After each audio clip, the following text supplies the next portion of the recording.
Bom dia, boa tarde, boa noite, sejam bem-vindos a mais um vídeo aqui no canal.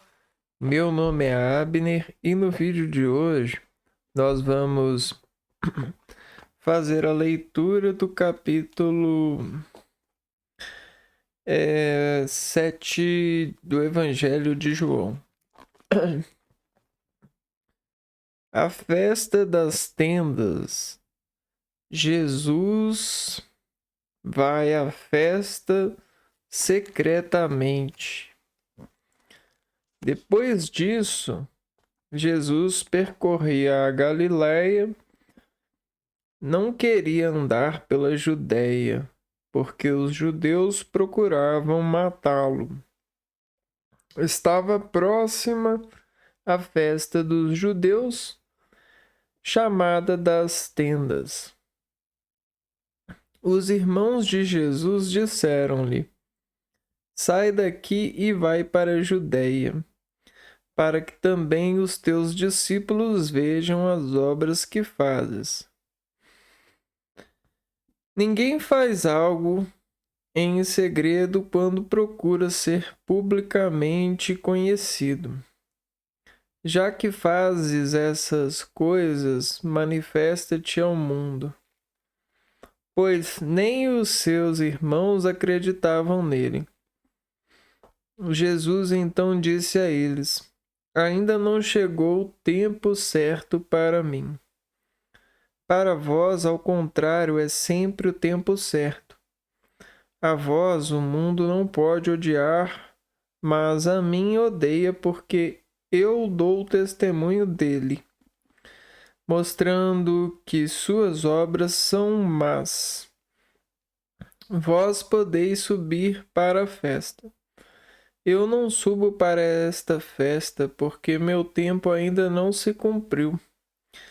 Dito isso, permaneceu na Galiléia. Depois que seus irmãos subiram para a festa, Jesus subiu também, não publicamente, mas em segredo. Os judeus, no entanto, o procuravam na festa e perguntavam: Onde está ele? Muito se murmurava a seu respeito no meio do povo. Uns diziam: Ele é bom. Outros: Não. Ele engana a multidão. Ninguém, entretanto, falava dele publicamente, por medo dos judeus. Discussão no meio da festa. Lá pelo meio da festa, Jesus subiu ao templo e começou a ensinar. Os judeus comentavam admirados: Como ele é tão letrado, sem nunca ter recebido instrução? Jesus respondeu: O meu ensinamento não vem de mim mesmo, mas daquele que me enviou. Se alguém quiser fazer-lhe a vontade, saberá se meu ensinamento é de Deus ou se falo por mim mesmo. Quem fala por si mesmo procura sua própria glória, mas quem procura a glória daquele que o enviou é verdadeiro e nele não há falsidade. Moisés não vos deu a lei? No entanto, nenhum de vós cumpre a lei, porque procurais matar-me. A multidão respondeu: Tu tens um demônio. Quem é que te quer matar? Jesus replicou: Fiz uma obra só, e vós todos ficastes espantados. Moisés vos deu a circuncisão, embora ela não venha de Moisés, mas do patriarcas. Por isso, fazeis a circuncisão, mesmo no dia de sábado. Então, se alguém pode receber a circuncisão num dia de sábado, para não faltar com a lei de Moisés, por que estáis indignados comigo por ter curado um homem todo em dia de sábado? Não julgueis pelas aparências, julgai de acordo com a justiça. Alguns de Jerusalém diziam: não é este a quem procuram matar? Olha, ele fala publicamente e ninguém lhe diz nada. Será que os chefes reconheceram que realmente ele é Cristo? Mas este nós sabemos de onde é. O Cristo, quando vier, ninguém saberá de onde é. Enquanto, pois, ensinava no templo, Jesus exclamou: sim, vós me conheceis e sabeis de onde eu sou. Ora, eu não vim por conta própria. Aquele que me enviou é verdadeiro, mas vós não o conheceis. Eu o conheço porque venho dele e foi ele quem me enviou. Eles procuravam então prendê-lo, mas ninguém lhe pôs as mãos, porque ainda não tinha chegado a sua hora. Da multidão, muitos acreditavam nele e comentavam: quando vier o Cristo, acaso fará mais sinais do que este? Os fariseus perceberam que a multidão murmurava tais coisas a respeito de Jesus. Os sumos sacerdotes e os fariseus mandaram então guardar para prendê-lo. Mas Jesus lhes disse: por pouco tempo ainda estou convosco, depois vou para aquele que me enviou. Vós me procurareis e não me encontrareis, e lá onde eu estou, vós não podeis ir. Os judeus comentavam: para onde irá, de modo que não o poderemos encontrar? Acaso irá onde vivemos, aonde vivem os judeus, dispersos entre os gregos? Irá ensinar aos gregos? Que significa a palavra que ele falou? Vós me procurareis e não me achareis, e lá onde eu estou, vós não podeis ir. No último dia da festa. No último e mais importante dia da festa, Jesus de pé exclamou: se alguém tem sede, venha a mim e beba. Quem crê em mim, conforme diz a Escritura, do seu interior correrão rios de água viva. Ele disse isso falando do Espírito que haviam de receber os que acreditassem nele, pois não havia ainda o Espírito, porque Jesus ainda não fora glorificado. Ouvindo estas palavras, alguns da multidão afirmavam: verdadeiramente ele é o profeta. Outros diziam: ele é o Cristo. Mas outros discordavam: o Cristo pode vir da Galileia. Não está na Escritura que o Cristo será da descendência de Davi e virá de Belém, o povoado de Davi? Surgiu assim uma divisão entre o povo por causa dele.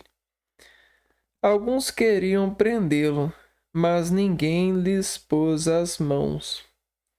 Os guardas então voltaram aos sumos sacerdotes e aos fariseus, que lhes perguntaram: por que não o trouxestes? Responderam: ninguém jamais falou como este homem. Os fariseus disseram a eles: vós também vos deixastes iludir? Acaso algum dos chefes ou dos fariseus acreditou nele? Mas essa gente que não conhece a lei são uns malditos. Nicodemos, porém, um dos fariseus, aquele que tinha ido a Jesus anteriormente, disse: Será que a nossa lei julga quem antes de ouvir ou saber o que ele fez? Eles responderam: Tu também és da Galileia? Examina as Escrituras e verás que da Galileia não surge profeta. A mulher adúltera. Depois que cada um voltou para sua casa, aí termina aqui. Bom, esse é o capítulo 7, né?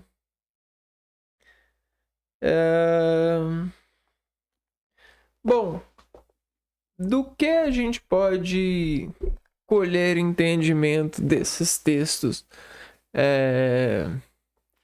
Bom, então Jesus precisa estar em segredo, dizer que não vai para que ninguém saiba que ele está e depois se apresentar mediante a possibilidade de ensinar. Né? E todo o protagonismo, né? Toda a cena se passa em uma festa.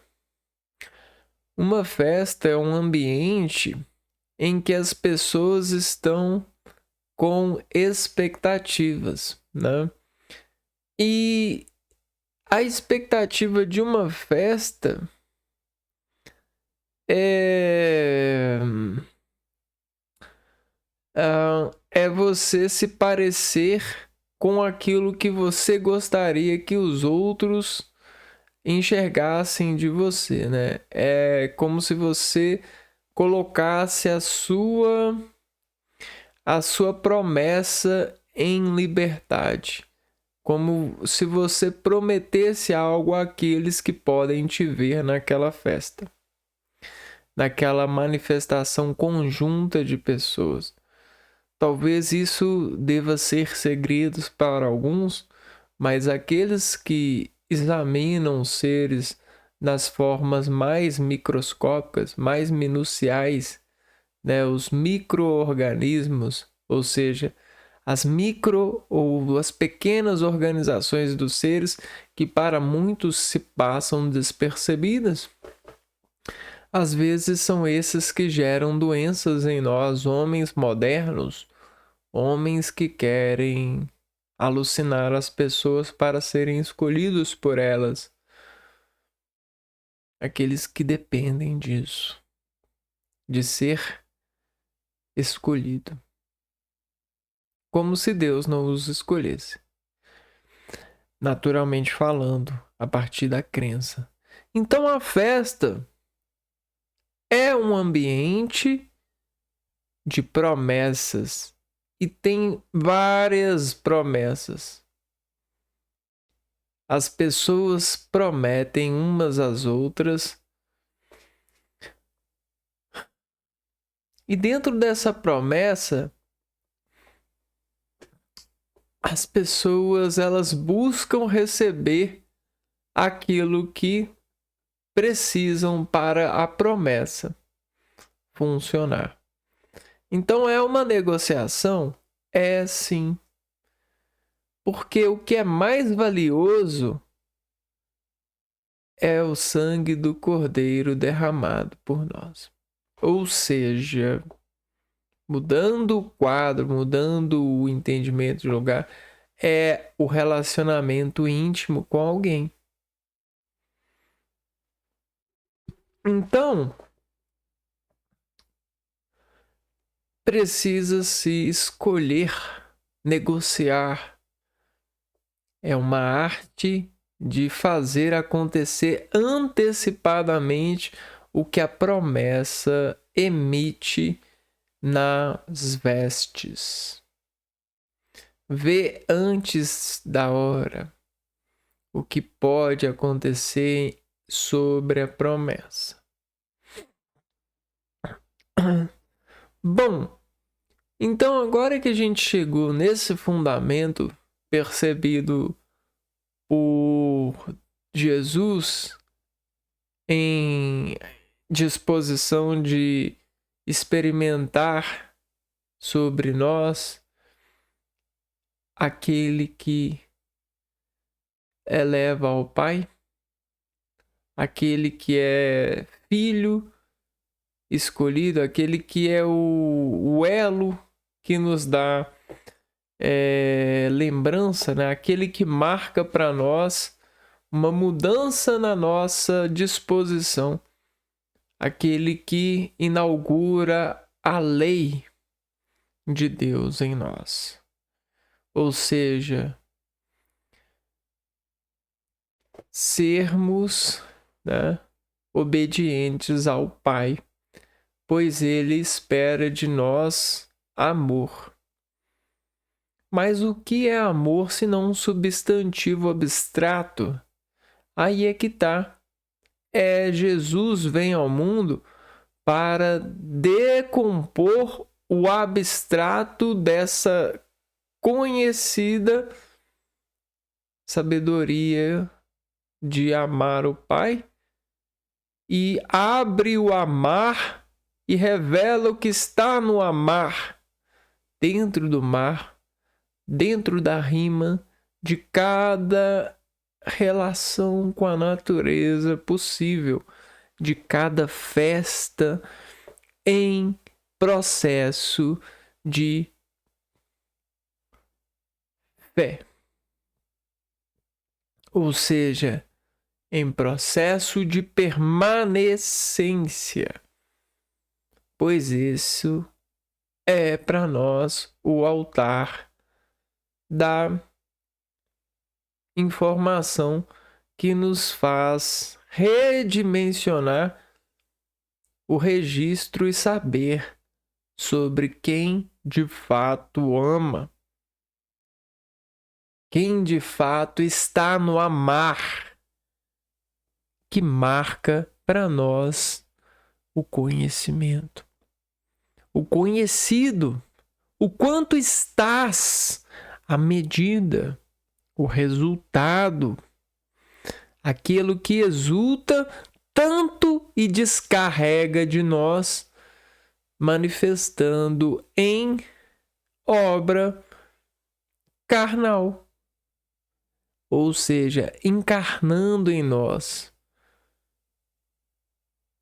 E isso é uma obra de arte no sentido científico. Antes de todos esses labirintos arquivados pelas academias, haviam os seres em processo de discussão do entendimento de seus filhos, desencadeando os laços de promessas, de festas, de amor. Se você fizer tudo bem esse ano, você vai ter uma surpresa na festa de Natal, que comemoramos o nascimento de Jesus Cristo. Ou seja,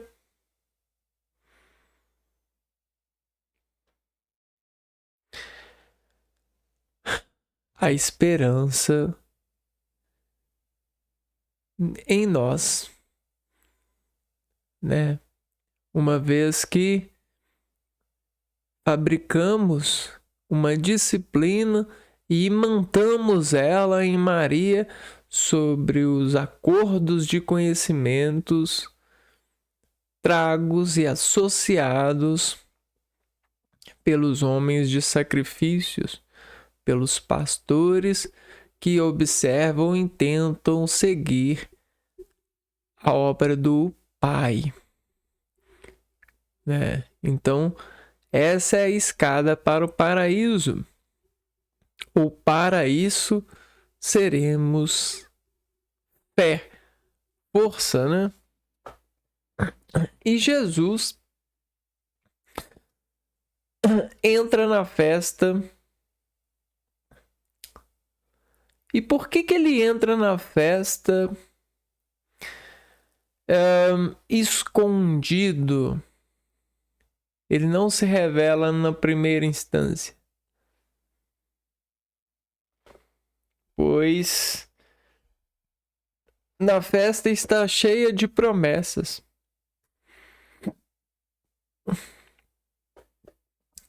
Né?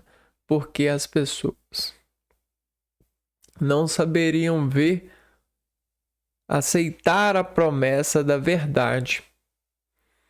A verdade faria com que elas se envergonhassem. E Jesus sabia disso.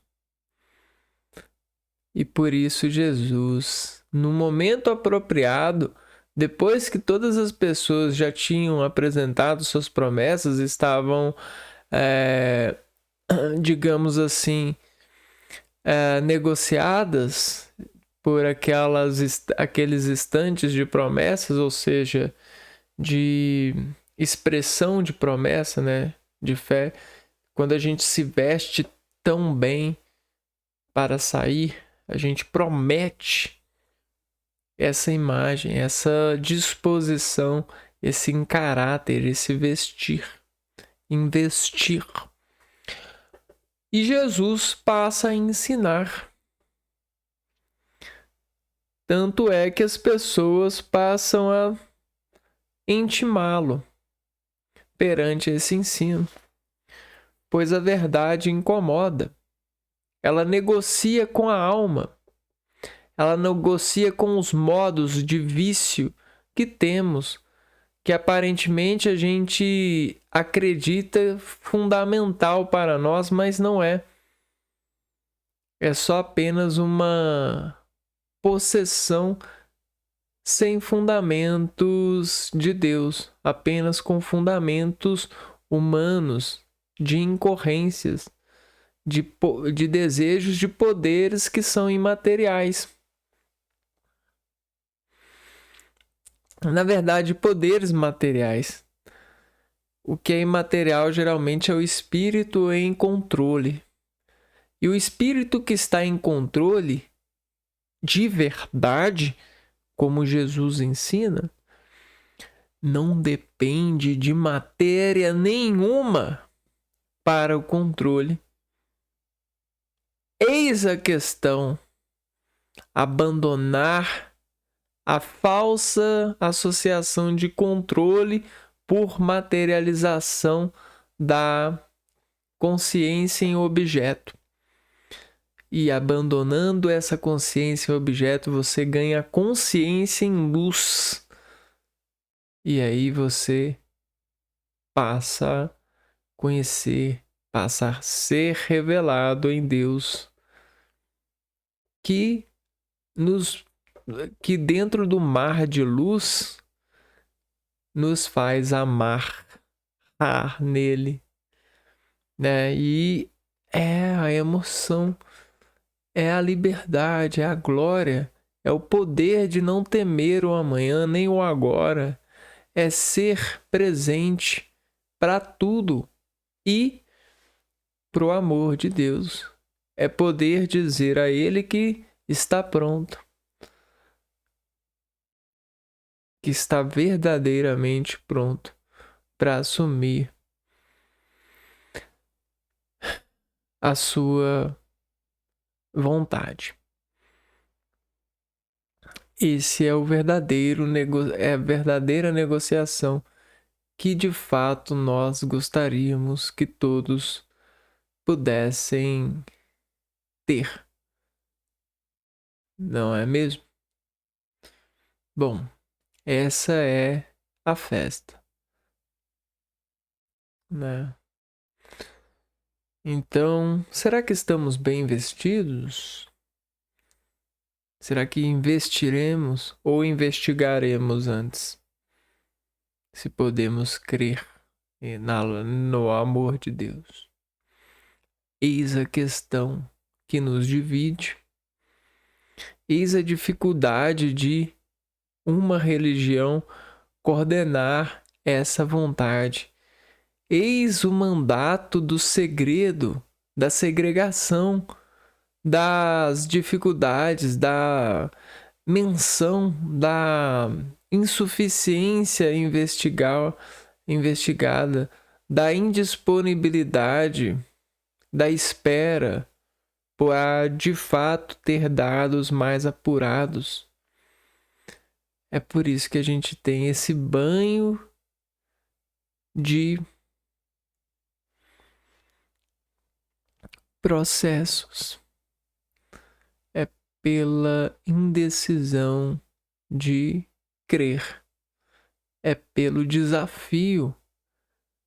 É pela justificação gráfica.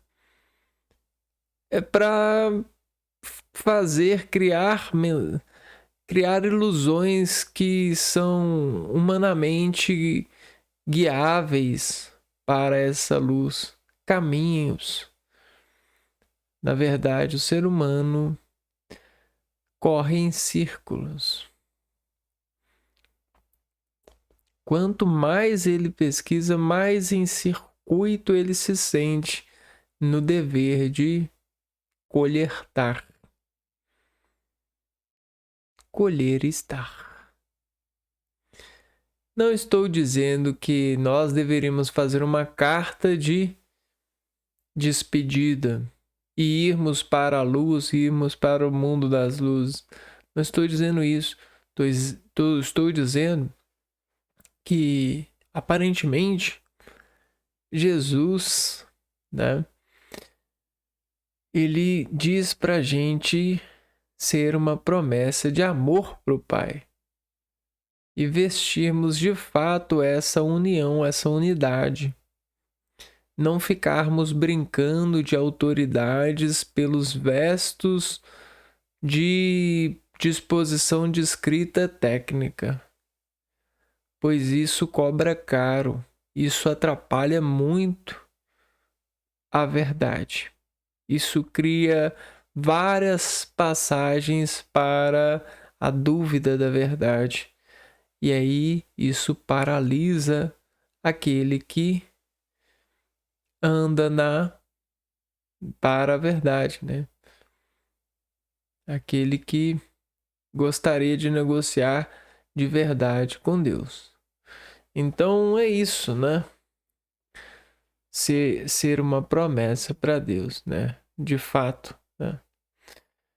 Bom, eu vou ficando por aqui e a gente se vê no próximo vídeo. Então, um abraço para vocês e fui!